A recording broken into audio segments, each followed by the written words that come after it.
ဖိုးလုံးဟာရတိကြီးစီမှာပညာသင်ယူခဲ့တာ၄နှစ်ကြာသွားတဲ့အချိန်သူစိတ်သက်သမားတီးနဲ့အစွမ်းတွေဟာမတူညီတဲ့အဆင့်တစ်ခုကိုရောက်ရှိနေပြီဖြစ်တဲ့တနေ့ရတိကြီးကသူ့ကိုခေါ်ပြီးတည်ငြိမ်တဲ့အတန်နဲ့မိန့်တော်မူတယ်လူလေးဖိုးလုံးအခုချိန်ကလူလေးလော်ကီအကျိုးကိုတည်ပိုးပြီးခုနှစ်ရက်သားသမီးတွေကိုကယ်တင်ဖို့အချိန်ရောက်ပြီဖိုးလုံးကလက်ချုပ်ပြီးဥညွတ်ကအဖမိတ်ကြားသမျှကိုနားထောင်ပြီးလော်ကီအကျိုးကိုအစွမ်းကုန်ထမ်းရွက်ပါမယ်လို့ပြောလိုက်တယ်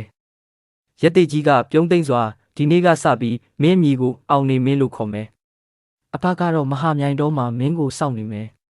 လို့ပြောလိုက်တယ်အဲ့ဒီလိုနဲ့အောင်နေမင်းဟာသူ့ဘဝရဲ့ဒဏ္ဍာရီလန်းခီးကိုစတင်ထွက်ခွာခဲ့တယ်ရွာတရွာနားကိုရောက်လာတဲ့အခါရွာပြင်းဇရက်လေးတစ်ခုမှာတရားထိုင်နေခဲ့တယ်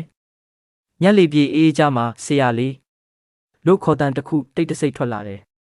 မျက်လုံးဖွင့်ကြည့်လိုက်တော့ရုပ်ကစိုးတစ်ကောင်ရက်နေတယ်ဒီရွာမှာအောက်လန်းဆရာတယောက်ထင်တိုင်းကျဲနေတယ်ကျွန်တော်တို့လည်းမနိုင်ဘူးဆရာလေးကူညီပေးပါ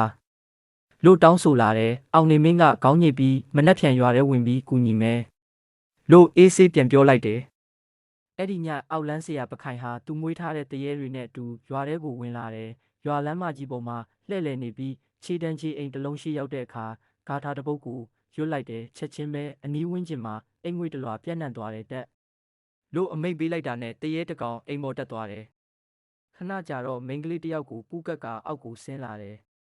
ပခိုင်ကသူ့လက်ပတ်ကိုကောင်မလေးလက်ပေါ်ဆွတ်လိုက်တာနဲ့ကောင်မလေးရဲ့မျက်လုံးတွေအလင်းပြောက်သွားပြီးအတိတရားလည်းမရှိတော့ဘူးသူဟာအမိတ်တိုင်းသာလိုက်လုပ်တဲ့ရုပ်ရည်တစ်ခုလိုဖြစ်သွားတယ်အဲ့ဒီညရုပ်မာမှုတစ်ခုကြောင့်ဘဝတစ်ခုပြိုကွဲသွားခဲ့တယ်ပြီးနောက်ပခိုင်ထွက်သွားခဲ့ပြီးကောင်မလေးကသတိမေ့လျက်အိမ်ထဲမှာကြံ့ရစ်ခဲ့တယ်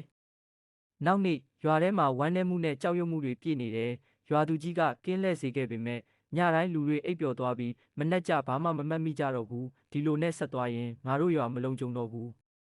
လို့လူတွေစိုးရိမ်နေကြတယ်မနှက်အစောအောင်နေမင်းရွာထဲဝင်လာတယ်အိမ်တအိမ်ရှိမှကောင်မလေးတယောက်တက်သေးဖို့စူးစမ်းနေပြီးမိဘတွေငိုပြီးတားနေကြတယ်အောင်နေမင်းနီးကပ်လာပြီးနူးညံ့စွာညီမလေးမလုပ်ပါနဲ့လို့ပြောလိုက်တယ်လူယုံမှတယောက်ကြောင့်ကိုဘွားကိုမဖြတ်ပါနဲ့သူ့အဖြစ်ကိုသူခံရမယ်ညီမလေးမိဘတွေကိုကြည်ပါသူတို့ဘလောက်စိတ်နာနေရမလဲမိဘတွေကလည်းသမီးရဲ့မလုပ်ပါနဲ့လို့ကိုကြွေးနေကြတယ်အောင်နေမင်းဆက်ပြောတယ်ညီမလေးအဲ့ဒီလူကိုအကိုဆုံးမပေးမယ်မင်းစိတ်ကိုထိန်းထားပါအဲ့ဒီစကားတွေကြားမှာကောင်မလေးရဲ့စိတ်ကတဖြည်းဖြည်းပြန်လဲတည်ငြိမ်လာတယ်ထို့နောက်အောင်နေမင်းဟာရွာသူကြီးအိမ်ကိုတွားပြီးရွာမှာကြုံနေတဲ့အခက်တွေကိုသူသိရှိပြီးဖြေရှင်းပေးရန်ယောဂအကြောင်းရှင်းပြလိုက်တယ်ရွာသူကြီးကကျေးဇူးတင်ပါတယ်ဆရာလေးကျွန်တော်တို့ဘသူ့ကိုခေါ်မနိုင်ဘူးလို့ပြောလိုက်တယ်ညရောက်လာတဲ့အခါအောင်နေမင်းနဲ့ကာလာသားခေါင်းဆောင်